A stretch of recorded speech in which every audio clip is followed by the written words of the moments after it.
এদের পার্থক্য কত 1, আর এদের 2 না 5 আর এদের পার্থক্য হচ্ছে 2, 3 আর 5 এর পার্থক্য হচ্ছে 2, বিয়োগ করলে 2 হবে। 5 আর 6 এর পার্থক্য হচ্ছে 1। 5 আর 6 যে পার্থক্য, এই পদের যে পার্থক্য হবে সেটাকে ওপরটা দিয়ে গুণ, তাহলে এর সঙ্গে গুণ করতে হবে 1, 1 এর সঙ্গে গুণ করলে কি হচ্ছে 3 একে 3 আর 5 একে 5।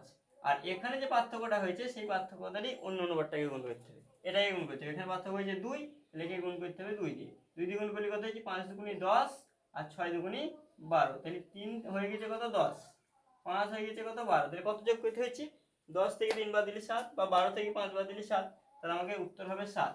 তাহলে 3:5 অনুপাতের সঙ্গে 7 যোগ করলে নতুন অনুপাত হবে 5:6। আরেকবার বলছি, তাহলে আমাকে প্রথমে যে অনুপাতটা দেবে সেই অনুপাত দুটো লিখতে হবে। লেখার পর কি করতে হবে, দুজনের যে পার্থক্য হবে সেই পার্থক্যটা বার করতে হবে। যেমন 3 আর 5 এর পার্থক্য হয়েছে 2, আর 5 আর 6 এর পার্থক্য হয়েছে 1। 1 দিয়ে এই অনুপাতটাকে গুণ, আর এখানে যেটা 2 পার্থক্য হয়েছে সেটা অন্যটা দিয়ে গুণ। 1 দিয়ে গুণ করি 3 একে 3, 5 একে 5, আর একে 2 দিয়ে গুণ করি 5 দুগুণে 10, 6 দুগুণে 12, 3 থেকে হয়ে গেছে নতুন অনুপাত কত 10, তাহলে কত যোগ করছে 7।